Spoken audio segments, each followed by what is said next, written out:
Hello everybody and welcome back to another video. Well, by now you're probably aware that the market is starting to look a little bit weak. And in today's video, we'll be taking a look at the markets around the US and around the world to really get an understanding whether we're about to see the bears take control once again. Has September come early? Find out more in this video. Stay tuned.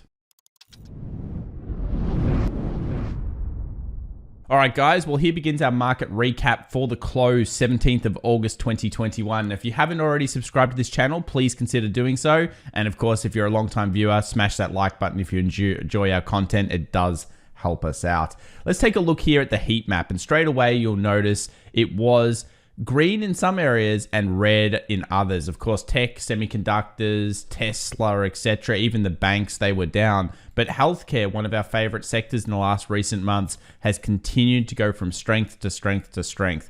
And when we actually come and have a look at the market indices and sectors in a second, you'll see why. We've got the S&P 500 ending up down 0.71%, the NASDAQ down 0.91%, coming all the way down into Papa Powell's speech, and then of course slightly going up after that speech, after he used all of his normal wordings. Basically in the speech, all Powell said was that, the Delta variant would be a wild card for the economy, and now we look towards the Fed meeting minutes, which will be coming out on the Wednesday session this week, and that will be probably the thing that the market is trying to dissect next. We also had a massive fall off in the Russell 2000, the small cap companies, followed by a decent gain into the end of the day, negative 1.22% it ended on. Let's have a look around the sectors. So as we said before, healthcare was the big beneficiary. That's another defensive style sector. So we saw healthcare, biotech, utilities, consumer staples all doing well. Consumer discretionary continued to do poorly off the back of the core news. Of course, we had sales come out yesterday. It didn't look too good. And that's been very systematic of also that Amazon dip. If anyone's been following Amazon, it dipped after sales and hasn't quite recovered the way that most people expect it to. And I think this is something where we talked about a movement into services, and a lot of people have done their heavy purchasing of consumer goods over the last year while being locked down in the pandemic. Is it over for Amazon? Absolutely not. But it's just sometimes to be cautious in those kinds of stocks. So on the flip side, we have, of course, earnings. Earnings is the big thing here. Nvidia will be the one to watch during the Wednesday session at the close. We also have Cisco coming through, one that tends to disappoint in earnings. Let's see if it can buck that trend. And on the next couple of days, we have quite a few companies. John Deere, something notable we talk about a lot on the channel, coming out before the open on the Friday session.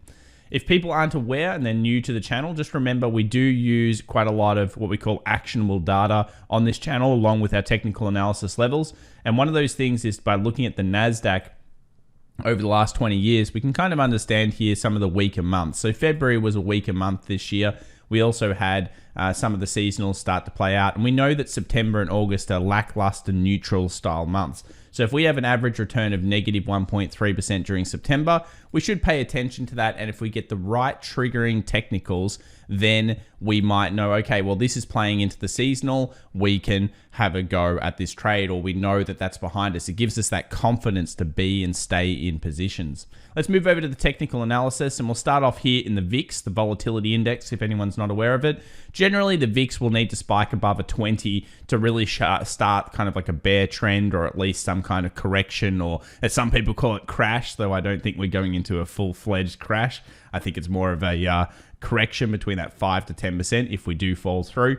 And we talked about this 15.5 last week being a very good trigger level. Congratulations to anyone that's been in the VIX, the volatility index trade on the long side. They've obviously done very well. Great percentages to be had there. Looking for the 20 to break. Let's move over to the dollar index. So the dollar index is finding the big bull here. The strength is coming back in. You can see on the weekly, it's approaching that 93. It's actually hit it. We're looking for a 93.20 plus closure here.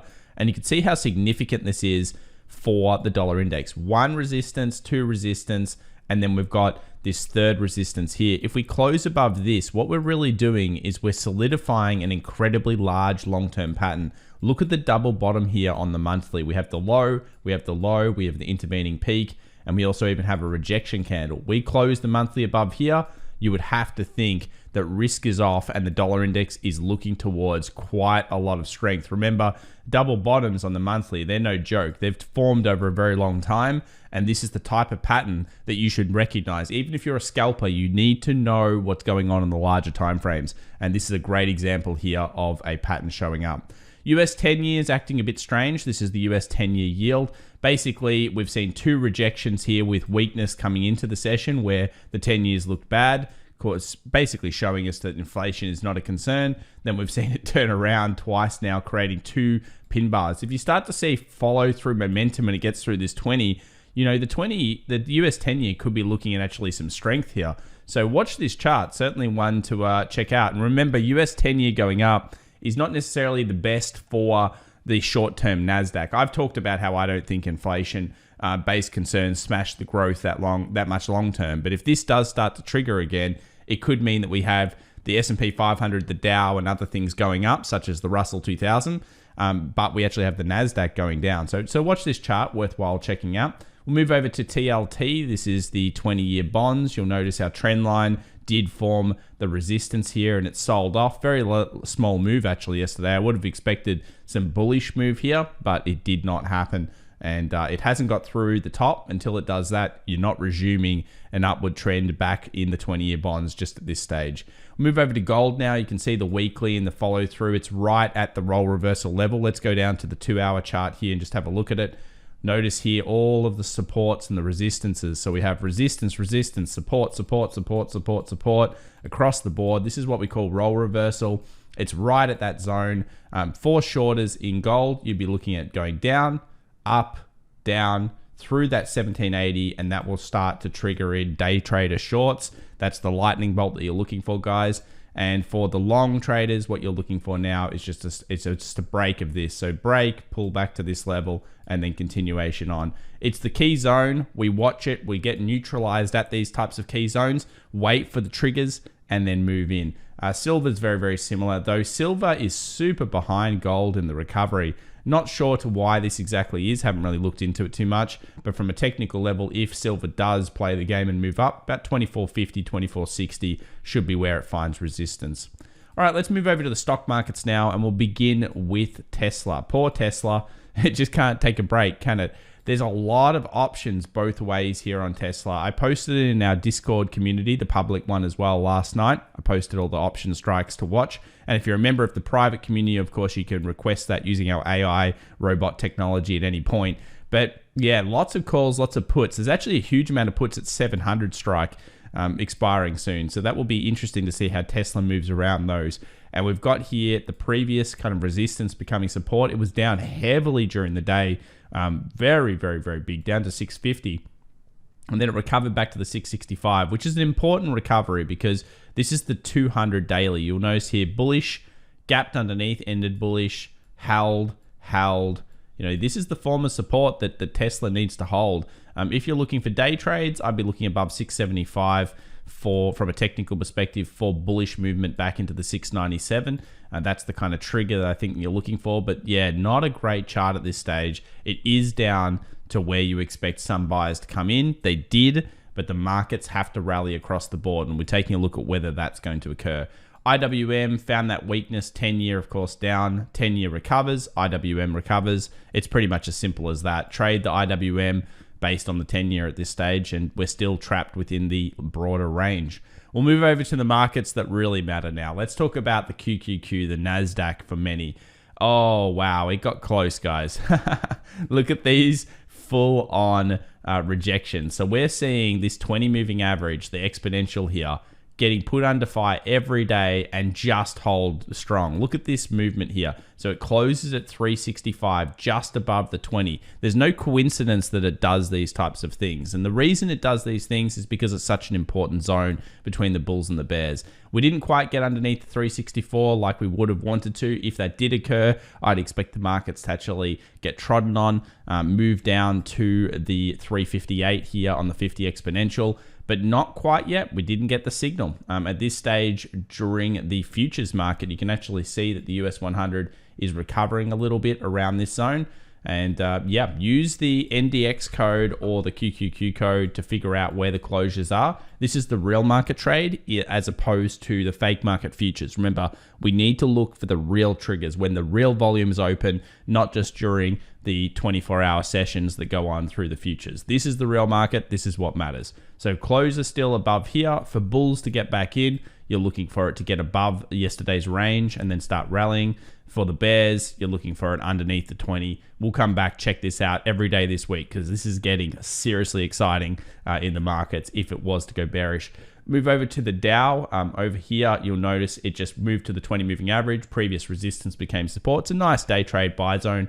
I think the Dow was always going to be a little bit stronger off these areas. 20 moving average, we can see got bought off once. Bought twice now. Very, very strong stuff there from the Dow. Nothing really to report. If you're looking for follow through, you need that momentum to continue into the next session. Watch the small time frames. S&P 500, similar again. 20 moving average. Bam. Slams straight into it. Previous resistance, support. Good little day trade there if you're going to be buying the dip.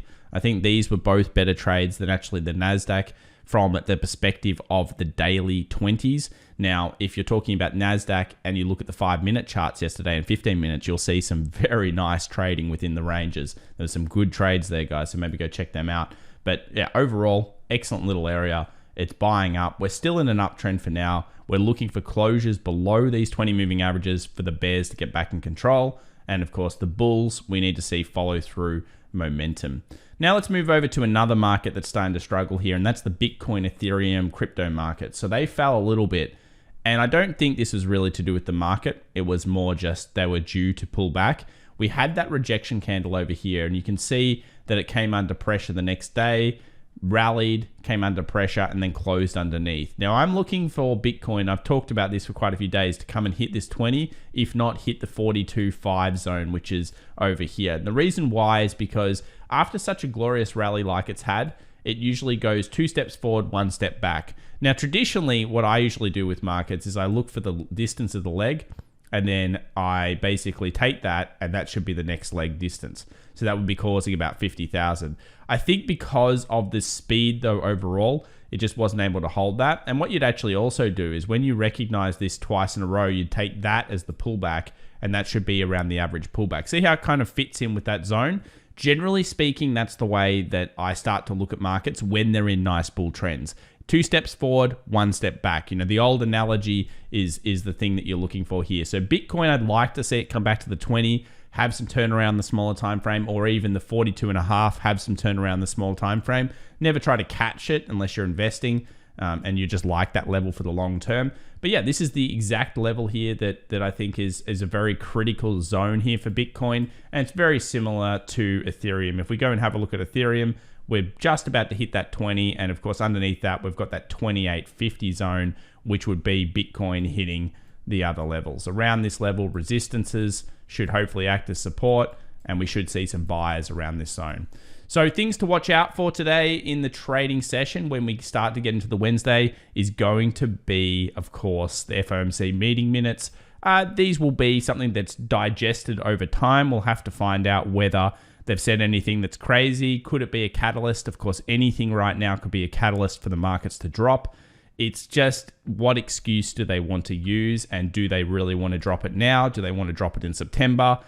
That's the question. It's always something in plain sight that they use as an excuse, and you've noticed suddenly the rhetoric yesterday from Powell was, oh, the Delta variant. Now, we've all known about this for a while. Will it be the excuse? Who knows? Guys, in the comments section down below, what do you think will be the reason that the market drops? Let me know in the comment section down below. It could be anything. Let me know, let the community know, and we'll see whether anyone has some good ideas of what's maybe lurking in the back. Or if you think it's going up, let us know why you think it's going up. Could be just printing press.